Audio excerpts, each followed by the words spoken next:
धारण करने वाले को, और ईश्वर को पहचान कर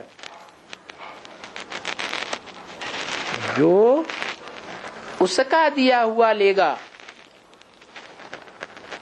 क्योंकि असली सुख का सागर वो ही है। क्या उसे दुख का सागर कोई नहीं कहता। सुख का सागर ऊपर वाला या नीचे वाला? ऊपर वाला। तो वो सदा सुखदाई है, वो इस सृष्टि पर सदा सुखी रह सकता है। शंकराचार्य का कहना है मैं इस सृष्टि पर सदा सुख नहीं ले सकता। हाँ, अगर मैं पुरुषार्थ करूं, आत्मा सो परमात्मा बनने का पुरुषार्थ करूं, तो मैं भी सदा काल सुखी हो जाऊंगा। तो क्या ये संभव है कि हर आत्मा पुरुषार्थ करे, अच्छे से अच्छा पुरुषार्थ करे, और पुरुषार्थ करके, पुरुष माने आत्मा, आत्मा के लिए पुरुषार्थ करे, आत्मा के अर्थ करे, जो भी करे, मनसा से, वाचा से, कर्मेंद्रियों से, धन से, तन से, संबंधियों की शक्ति से, जो भी करे आत्मा के अर्थ करे। क्योंकि आत्मा का कनेक्शन अनेक जन्मों से है, और देह का कनेक्शन तो देह के पेट के लिए करे तो अल्पकाल का। क्या समय की शक्ति आज की दुनिया में सबसे जास्ती है, हर आत्मा के पास, मनुष्यों के पास तो खास। और वो समय अगर पेट के अर्थ लगाया, पेट पोषण के अर्थ लगाया, तो जो सुख मिलेगा जन्म जन्मांतर, वो अल्पकाल का मिलेगा या दीर्घकाल का मिलेगा? अल्पकाल का सुख मिलेगा। तो देखो, पेट के अर्थ आज भारतवासियों ने लगाना सीखा है, या आत्मा के अर्थ लगाना सीखा है? टोटल भारतवासी, जो भारत के वासी हैं, उनकी दृष्टि से देखो। पेट के लिए, और पेट है देह का अंग, देह है विनाशी, देह के पांचों तत्व विनाशी, तो विनाशी प्राप्ति होने वाली है, जन्म जन्मांतर के लिए विनाशी प्राप्ति होने वाली है। क्यों? क्योंकि अपन को वास्तव में आत्मा नहीं समझा है। अगर वास्तव में अपन को आत्मा समझ जाए तो आत्मा के अर्थ करेंगे, जो कुछ भी करेंगे, मन से मनन चिंतन मंथन संकल्प विकल्प करेंगे, तो किसके अर्थ? आत्मा के सुख के लिए करेंगे। दृष्टि से देखेंगे तो किसके लिए देखेंगे? आत्मा के लिए देखेंगे, आत्मा को ही देखेंगे, देह को नहीं देखेंगे। माने इन आंखों से अगर आंखों को देखते हैं, ज्योति बिंदु आत्मा को नहीं देखते, चाहे अपनी ज्योति बिंदु आत्मा को, चाहे पराई ज्योति बिंदु आत्मा को नहीं देखते हैं, देह को देखते हैं, तो विनाशी को देखा या अविनाशी को देखा? विनाशी को देखा। और इस प्रकार हम सुख की सृष्टि रच रहे हैं या दीर्घ काल की दुख की सृष्टि रच रहे हैं? दुख की सृष्टि रच रहे हैं। नहीं तो आत्मा के अर्थ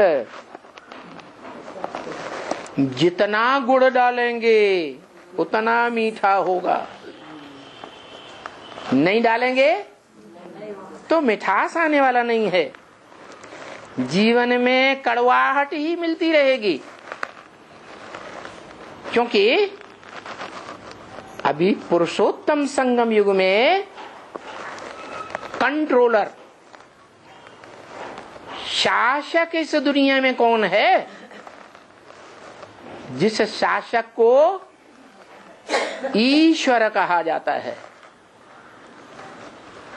ईश्वर, वर माने श्रेष्ठ, ईश माने शासन करता। इस संसार का श्रेष्ठ ते श्रेष्ठ शासन करने वाला आत्मा कौन है? कौन है? Shiv, supreme soul, heavenly God Father. वो सुप्रीम सोल शिव सुप्रीमेसी की स्टेज पर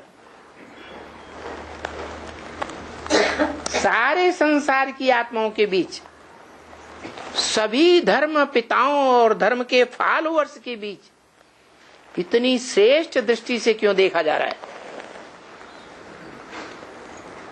है? क्यों देखा जा रहा है?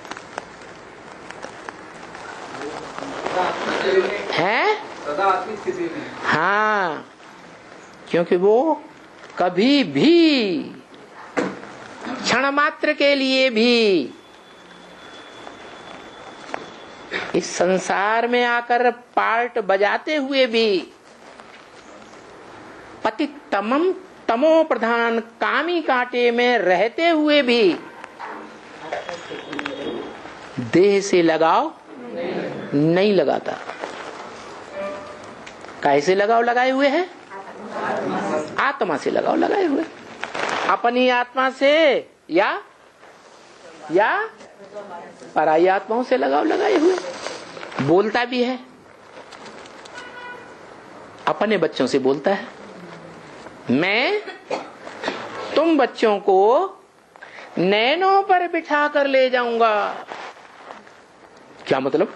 अरे हम तो इतने लंबे चौड़े दुम्ब, तुम्हारी आंखें तो इतनी छोटी, मनुष्य तन में आए हुए तो छोटी आंख ही होगी, कोई राक्षस या जिन्नात के सन में तो आए नहीं जो बड़ी बड़ी आंखें होंगी, तो नैनों पे कैसे बैठाएगा? क्या मतलब है? हाँ, जो दृष्टि का सुख है वो सर्वोपरि भले नहीं है। क्या आंख से भी ऊंचा कोई सुख है?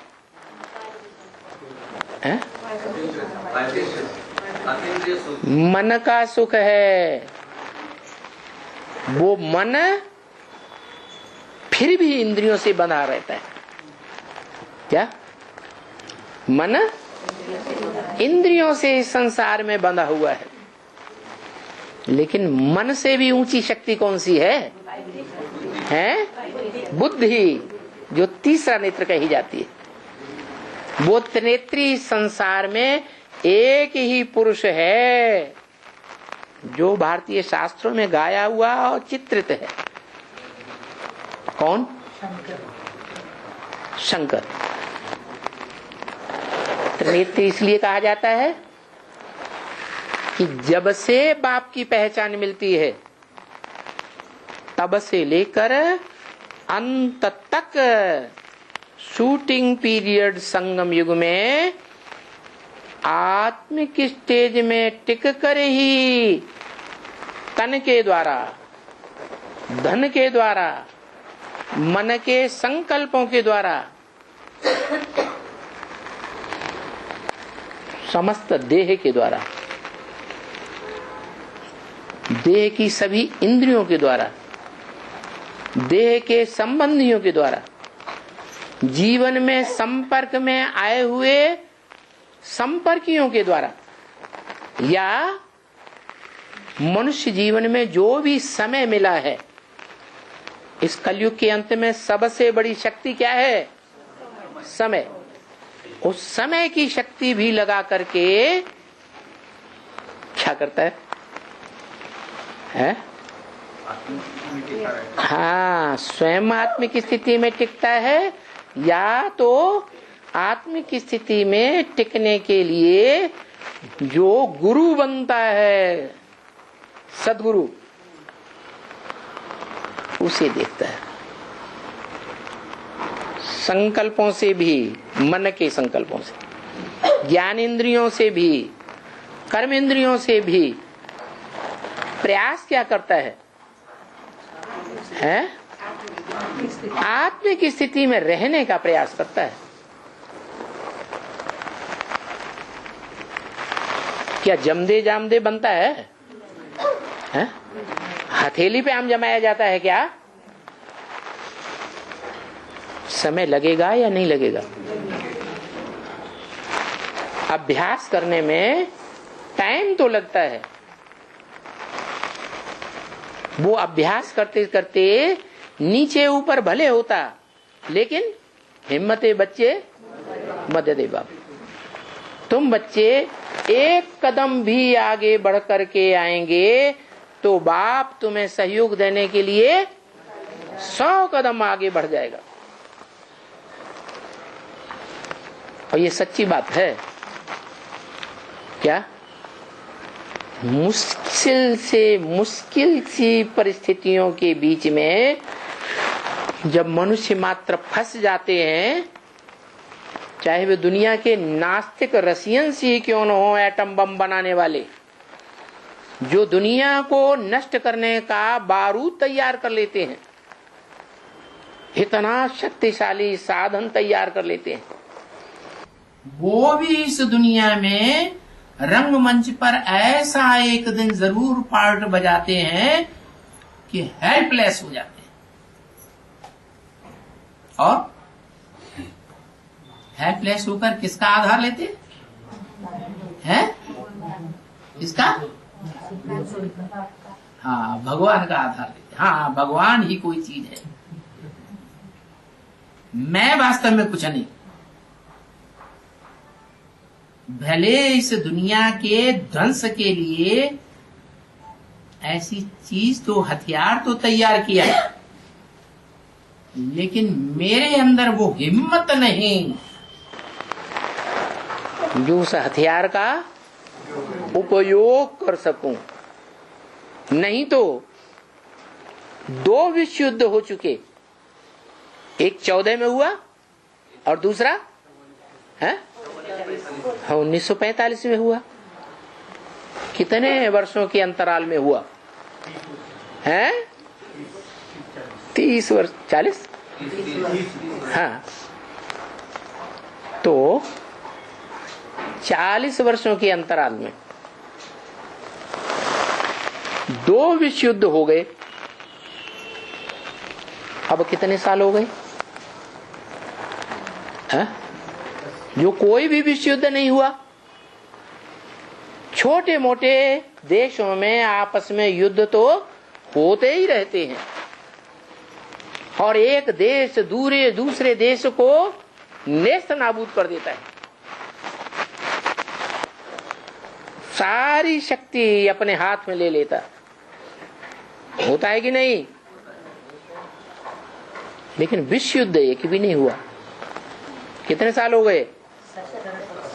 80 साल हो गए, 80 से भी ज्यादा हो गए। क्या कारण है?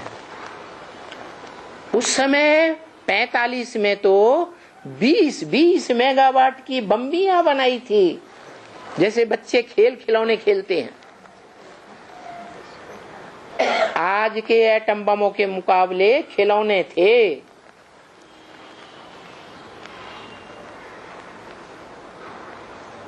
उन खिलौने में भी कितनी भारी विभीषिका भरी हुई थी, जिनको देख करके और समझ करके देखने वालों के रोंगटे खड़े हो जाते हैं। आज भी वो मरीज हॉस्पिटल्स में पड़े पड़े हाय हाय कर रहे हैं। उनकी हाय हाय देखने वालों को देख ही नहीं जाती। सुनने वाले सुनते तो हैं, लेकिन सुन करके अब उनमें इतनी ताकत नहीं रह गई कि वो अपनी बनाई हुई निर्माण को, हथियारों को प्रयोग कर सके। तो समझ तो लेते हैं क्या कि मेरे में वो ताकत नहीं है, तो कौन देने वाला है? दूसरा प्रूफ, आज से 80 साल पहले एटॉमिक एनर्जी का नाम निशान नहीं था दुनिया में। शास्त्रों में पढ़ते थे, अग्नेय अस्त्र थे, अग्निबाण थे, जिनके आधार पर आज उन्होंने मिसाइल से तैयार किए। जैसे बाण एक जगह से छोड़ा जाता है, दूसरी जगह जाके संहार कर देता है, ऐसे अग्नेयास्त्र रूपी मिसाइल्स को शास्त्रों की भाषा में कह दिया मूसल। बड़े से बड़े युद्ध में से निकले थे। महाभारत में उनका प्रयोग हुआ था हैं? तृतीय विश्व युद्ध में उनका प्रयोग हुआ था? हैं? नहीं हुआ था। तृतीय विश्व युद्ध में वो मिसाइल्स प्रयोग में नहीं लाए गए।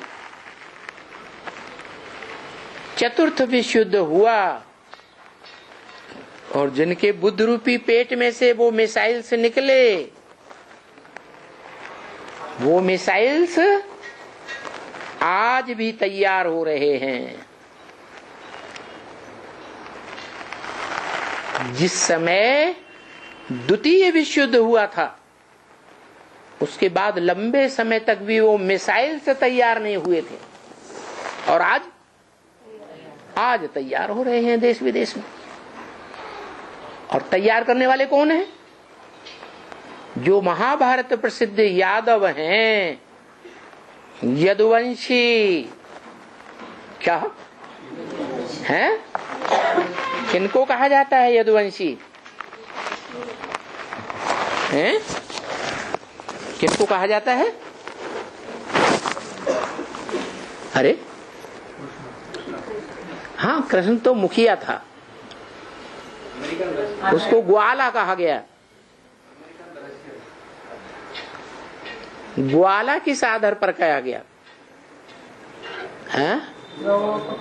हाँ, गौओं में आला पार्ट बजाने वाला।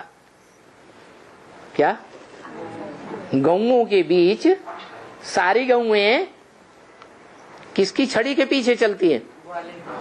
ग्वाले के पीछे चलती। तो गौओं के बीच में ये ग्वाला शब्द जो है वो अंग्रेजी का शब्द नहीं है। क्या? हिंदी का शब्द है, और संस्कृत में भी आया है। ग्वाल बाल गौ शब्द से निकला है।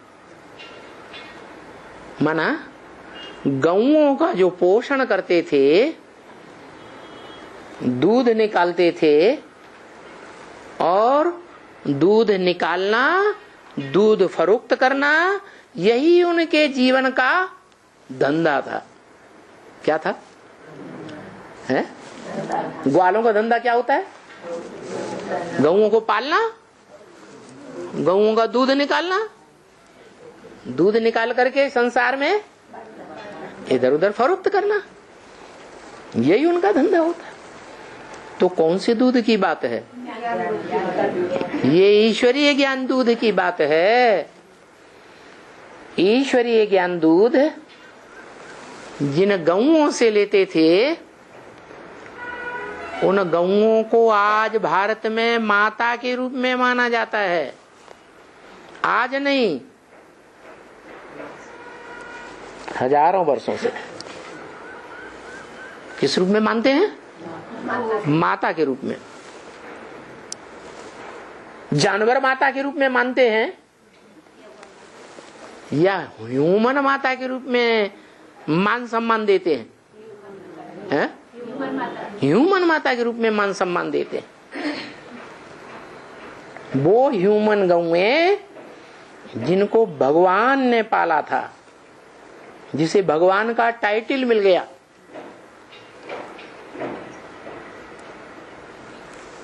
वो कृष्ण भगवान जिसकी पूजा होती है घर घर में आज, वो बच्चा था या सगीर बुद्धि था, सालिम बुद्धि था? हा? हा? चित्र की पूजा करते हैं, चित्र के आधार पर चरित्र की पूजा होती है ना। चित्र किस आधार पर बनता है? चरित्र के आधार पर बनता है। तो चरित्र क्या किया है? हाँ, जो भारत की ह्यूमन गौएं थी उसने जितना महत्व दिया ह्यूमन गौओं को, उतना इस दुनिया में किसी मनुष्य आत्मा ने महत्व नहीं दिया। और उसके बाप ने जितना महत्व दिया उतना महत्व तो उस कृष्ण भगवान ने भी नहीं दिया। जिस कृष्ण भगवान को आज शास्त्रकार कीर्तन गाते रहते हैं, क्या? हे कृष्ण नारायण वासुदेव। क्या गीत गाते हैं? हे कृष्ण, हे नारायण, हे वासुदेव। कृष्ण माने गौओं को आकृष्ट करने वाला, मुरली बजा करके। कृष्ण माने काला। क्या है? कैसा है? भले काला कलूटा। बाबा कहते काला कलूटा बैंगन लूटा। बैंगन में कोई गुण नहीं, गुण कोई भी नहीं है, काला कलूटा है, लेकिन मुरली बजाता है। इसलिए उस मुरली में इतनी आकर्षण शक्ति है कि गौएं तान सुनी और भागी चली जाती। तो जिन ह्यूमन गौओं की कृष्ण भगवान ने पालना की थी, उन ह्यूमन गैयों का एक संगठन इकट्ठा किया। क्या? और इतना बड़ा संगठन तैयार किया कि वो पहाड़ की तरह देखने में आया। नाम क्या रख दिया? गौवर्धन पहाड़। कैसा पहाड़? जहां गौओं की वृद्धि की गई। कितनी गौओं की वृद्धि हुई? 16,108 गौओं की वृद्धि हुई। जिन गौओं का दूध सारे संसार ने पिया। क्या? और वो दूध पीकर सारे संसार की मनुष्य आत्माओं ने उस किसको पहचाना है? उस ऊंचते ऊंच भगवान को जान लिया।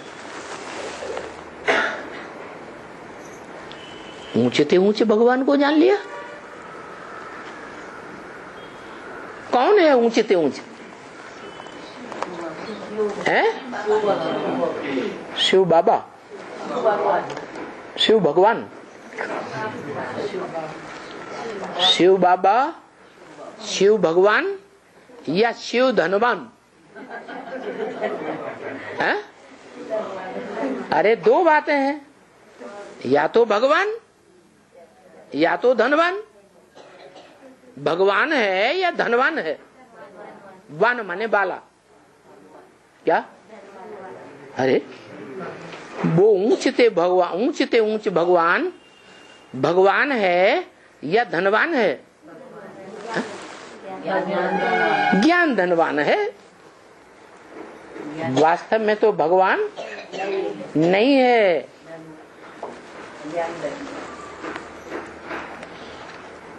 भगवान है? नहीं। हाँ? अरे वो ऊंचते ऊंच जिसे सभी मनुष्यात्माएं, चाहे देशी हो, चाहे विदेशी हो, चाहे स्वधर्मी हो, चाहे विधर्मी हो,